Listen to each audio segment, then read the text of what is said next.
जय श्री राम साथियों। होली अर्थात रंगों का त्योहार।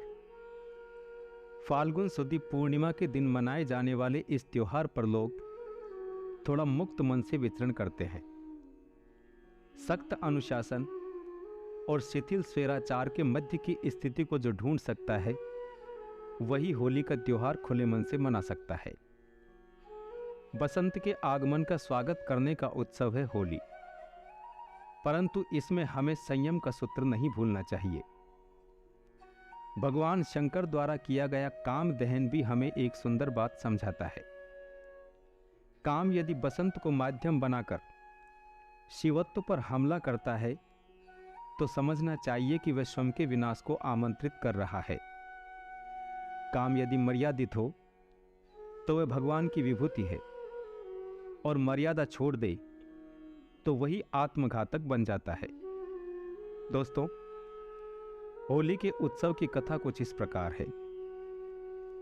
स्वयं को भगवान समझने वाला हिरण्यकश्यप नाम का एक राक्षस था, जिसके जीवन का प्रधान भाव भोग था। उसके राज्य में सबको रोटी व मकान मिले, इतना ही उसका ध्येय था। लोगों के भाव जीवन की ओर उसने कभी ध्यान दिया ही नहीं। जिस प्रकार कीचड़ में कमल खिलता है, उसी प्रकार हिरण्यकश्यप के यहाँ प्रहलाद जैसे पुत्र का जन्म हुआ। प्रहलाद का अंतःकरण भगवत भक्ति से पूर्ण था, क्योंकि जब प्रहलाद गर्भ में था तब उसकी माता नारद जी के आश्रम में रहती थी। प्रहलाद के पिता को डर था कि यदि प्रहलाद का ईश्वरवाद सब ओर फैल जाएगा तो भोगवाद के आधार पर खड़ा उसका साम्राज्य पल भर में तहस नहस हो जाएगा।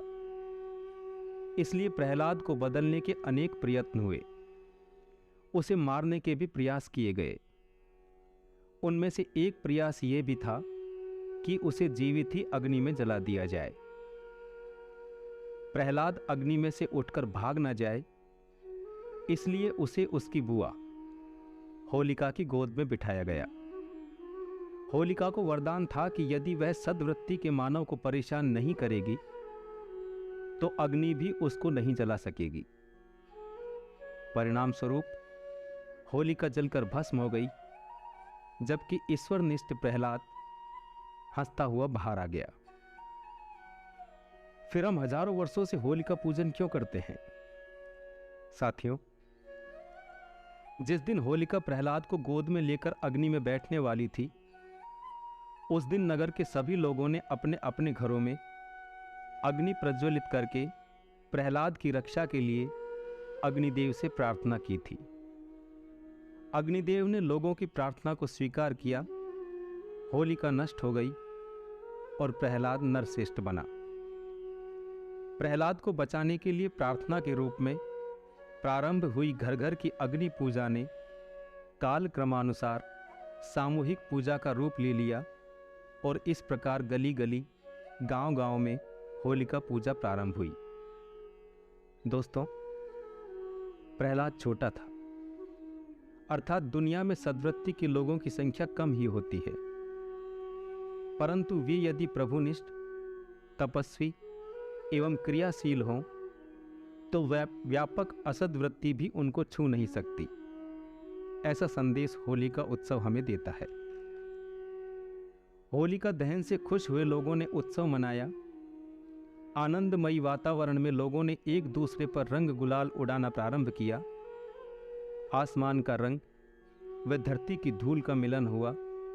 यहीं से धुलंडी की शुरुआत हुई। संक्षेप में यदि हम कहें तो होली का त्योहार फाल्गुन के रंगों से हमारे जीवन को रंगीन बनाने वाला, बसंतोत्सव में भी संयम की शिक्षा देने वाला और मानव मन में तथा समाज में उपस्थित असद्वृत्ति को भस्म करने का संदेश देने वाला उत्सव है।